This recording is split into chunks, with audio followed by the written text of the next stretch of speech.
Hey, hello leaders. This is Paul Grau Jr. and welcome to Run to Your Leadership Challenges. So today I entitled this show, Jump in the Fire. Now, this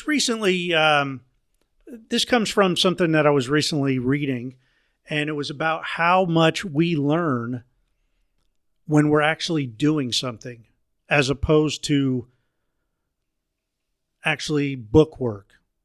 All right, how much of it really sticks once we're doing it.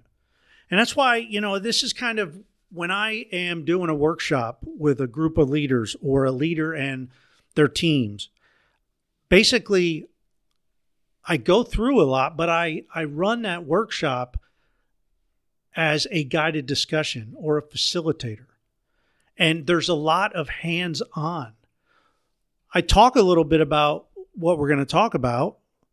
I teach a little bit, I train a little bit, I coach a little bit, but then ultimately the leader or leaders and their team are going to be doing the actual work. They're going to be diving in and putting into action what they're learning. You know that old saying, knowledge is power. Well, that's, if you've been listening to any time to this show, you know that I adamantly disagree with the phrase knowledge is power, because knowledge is not power. You can have all the knowledge in the world, but if you're not utilizing that power, it is worthless. You'll go to the grave taking all that knowledge with you. So whatever knowledge you have, if you're not utilizing it for the good of others, it's useless. It's worthless. So when you're learning stuff, make sure you're putting yourself in a position where you could utilize that and really get to use your knowledge. So jump in the fire. The best way to learn is to get in there and do it. A lot of times we lack confidence, right? We just learned something and we're like, man, I learned that. And yeah, I got certified in that task, or, they say I can do it, or I've done it before, but, it's just holding me back. Well, you know what? Jump in and do it. There's going to be leadership opportunities every day. And sometimes we hold ourselves back and we hesitate and we miss an opportunity. One of my favorite chiefs in the U.S. Air Force, he was a retired Chief Master Sergeant in the Air Force, Bob Gaylor. He used to always say, never miss an opportunity to do the right thing. Because he said opportunities come every day. And if we hesitate and let that go by, we're never going to have that exact opportunity again. Now, there might be a rare opportunity or a rare chance where you get a similar opportunity, but that opportunity in that particular moment is gone. It's like in the Bible, it says we're a vapor a vapor in the wind. That's our life. I remember a while back, I saw a pastor preach that, and he had a little spray bottle, had a little spray bottle on the stage with him as he was preaching. And he read that verse, we are but a vapor in the wind, a mist. And he sprayed it, and it was mist, and you see it, and it's gone. That's like, from the big perspective of history, that's our life. So is your vapor going to be able to be seen and remembered? And are you having an influence on the people around you?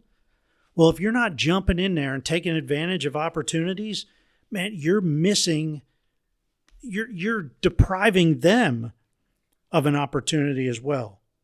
So I will take experience over knowledge every day. Experience and attitude, a good attitude, oh man, that's the best combination you can have. When you're hiring people, experience, positive experience, hopefully. You have book smart people, and then you have experience smart people. There's a lot of professors in the world out there that are geniuses, right? They know everything. They know so much, but what have they actually done all those years? There's a lot of them that have sat in a classroom and they haven't done a whole lot. That's what I really love about Webster University, where I'm a full adjunct professor, is they want people teaching in the things that they are actually doing.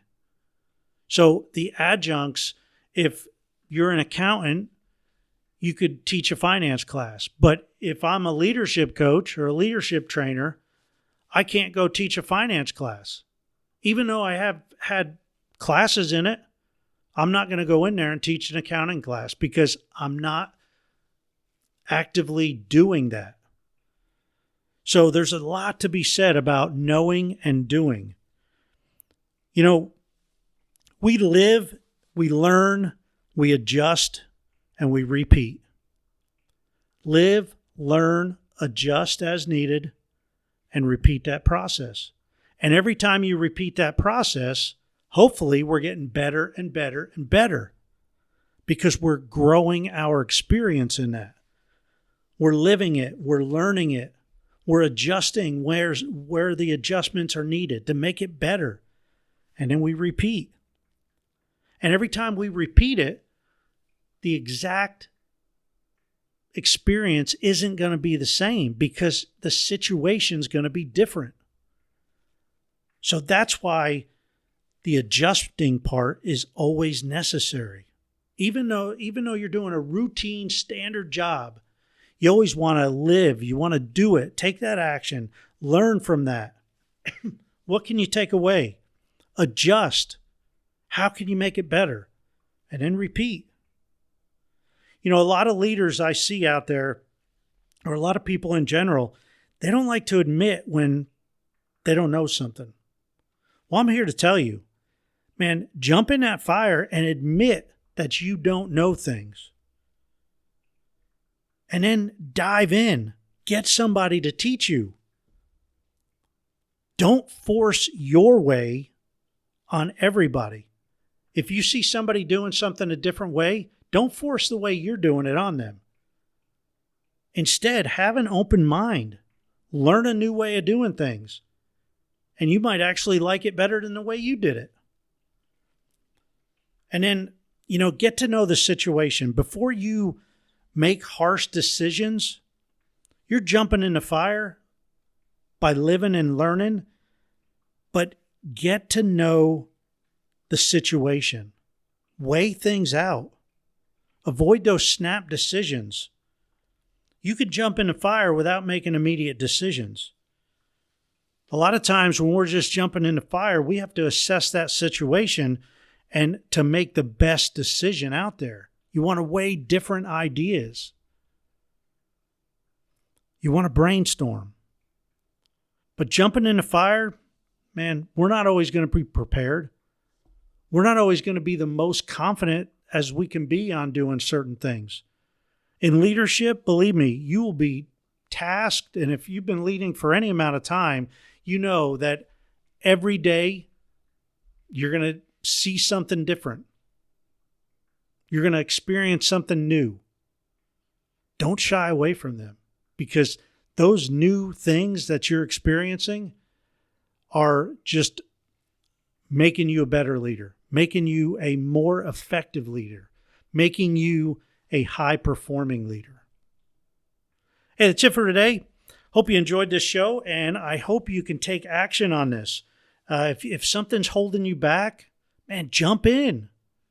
Jump in and just do it. What's that old saying? I'd rather ask for forgiveness than ask for permission or something. Well, I don't want to give you that advice, but sometimes it's okay to take that risk because you're trying. And that's better than some people. Have a great rest of your day. We'll see you tomorrow. Until then, run to your challenges. We'll see you.